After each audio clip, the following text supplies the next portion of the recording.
we are not in a state of dhikr. Like, I was thinking about this, and we're not putting that frequency out there. Yeah. Like, what are we denying other people from experiencing, Sheikh Yasser? Well, subhanAllah, I was reflecting the other day about the truth of Islam. قُلْ جَاءَ الْحَقُّ وَزَهَقَ الْبَاطِلُ. When the truth becomes manifest and apparent, it immediately compels and forces the falsehood to wither away. That's just the nature of truth. And you can think about that in the most, kind of global terms, but you can also think about that, or in the macro level, you can also think about that in the micro level of the heart and mind. There's a reason why scores of people are embracing Islam. I don't know if you're paying attention, but it's unbelievable, mashallah, tabarakallah. I mean, Mubin Vaid, he shared a post from the Germantown Masjid that in 1 week, 222 people accepted Islam. Allahu Akbar. In the one masjid. One masjid, 222 people.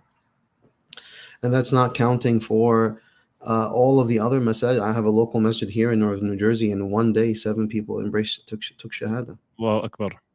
In 1 day. And then, so what about all the other masajid? What's happening? And in my very humble reading of this is that what people are being exposed to is the truth, unadulterated.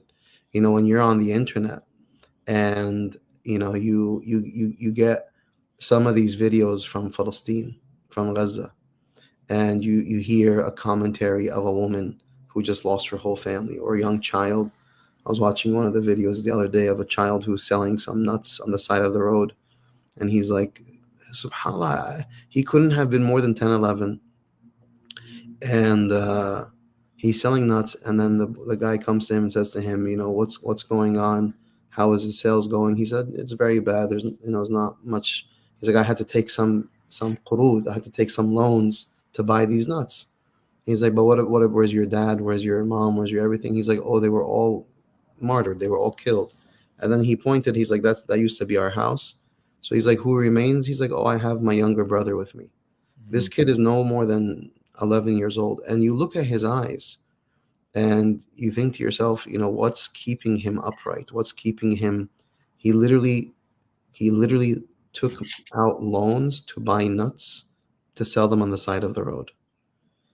And I thought to myself, Subhan al-Khaliq, and there's something when you observe the people of Allah, in their purity, it immediately pierces the heart, and whatever falsehood one finds inside of them is just erased by the truth.